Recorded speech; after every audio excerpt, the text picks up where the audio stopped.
In moments of stillness, those rare quiet pauses we get in a world buzzing at all hours, you start to notice something unsettling. Our minds don't linger the way they used to. Thoughts scatter a little faster. Conversations fracture. Even our silences feel impatient. And if we're honest with ourselves, most of us can sense it, this slow erosion of focus, like sand slipping through our fingers, one unnoticed grain at a time. In the mid 2020s, when a screen is always glowing nearby, pulling at us with endless scrolls and pings, attention has gone from 12 seconds around the year 2000 to about 8 today, shorter than the flick of a goldfish darting in its bowl. And behind that small number lies a bigger truth. A culture wrestling with the weight of constant stimulation, anxiety rising in the margins, connection thinning even as we appear more connected than ever. So the question becomes, what does it mean for a democracy, for a people, when the ability to truly focus begins to fade? I think about how we arrived here in this digital age where every pocket holds a portal to infinite noise. It didn't happen overnight. At first, these tools promised convenience, a faster way to work, a bridge across distance.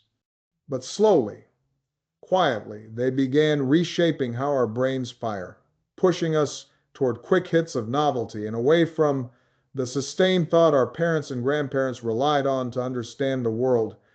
Notifications multiplied, feeds flattened complexity into fragments, and bit by bit, the pace of our days filled with small jolts, each one harmless on its own, but together creating a kind of cognitive turbulence. Scientists started warning us about what they were seeing, patterns of addiction forming in kids and adults alike, anxiety and depression ticking upward, memory pathways weakening under the strain of constant multitasking. Communities began to feel the fray, dinners interrupted, classrooms distracted, workplace productivity uneven. And yet, in that same swirl of challenges, families started setting boundaries, teachers fought to protect stillness in their classrooms, and researchers showed that when people cut back, even a little focus could return, clarity could deepen, and tired minds could mend. It's the story of an era pulled between innovation and its unintended consequences, between the promise of connection and the cost of relentless distraction. And as strange as it sounds, this tension reminds me of lessons I learned long before the White House. Growing up between cultures, I often had to sit with my thoughts, not scroll past them. In Chicago, organizing block by block focus wasn't optional, it was the only way to build trust with folks who had every reason to be skeptical. Um, Later in the Oval Office, I learned that attention is a kind of moral currency. You can't address a crisis or comfort a grieving family or negotiate with a foreign leader if your mind is darting in a dozen directions. There were days when the pace felt overwhelming, when the world demanded answers faster than any human brain could process. But even then, I'd try to carve out just a moment, maybe late at night, after the girls were asleep, to sit alone with the weight of responsibility and remind myself that presence matters. And even now, as I watch our daughters navigate a world far more wired than anything Michelle and I grew up with, I see how easy it is to drift toward that endless pull. I also see how powerful it can be when young people reclaim their attention, when they decide not to let an algorithm dictate the tempo of their minds. It humbles me because it reminds me that progress often starts in the small, unglamorous decisions we repeat each day. If we zoom out, the deeper meaning here becomes clearer. Our attention isn't just a personal resource, it's a civic one. Democracy depends on our ability to sit with complexity, to hear each other out, to follow a thread of thought long enough to understand views that aren't our own.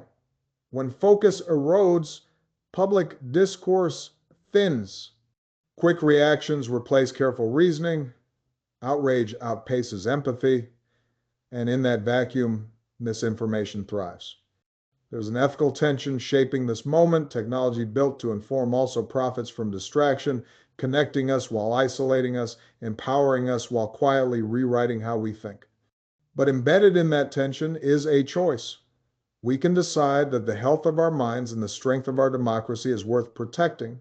We can choose mindful habits, honest conversations, policies that support digital wellness rather than exploit vulnerability. The science is clear. When people unplug for even modest stretches, anxiety eases, memory strengthens, emotional fatigue loosens its grip. Those small shifts ripple outward, narrowing mental health disparities, rescuing productivity, restoring the bonds that hold communities together. And taken together, they remind us that attention is not lost, it's recoverable, revivable, reclaimable with patience and unity.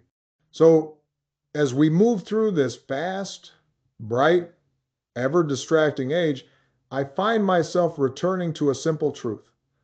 Presence is a form of love, it's a form of leadership, and it's a form of citizenship.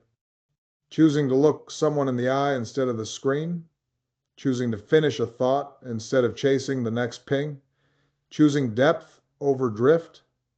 These choices won't solve every challenge we face, but they can give us back a little of our humanity.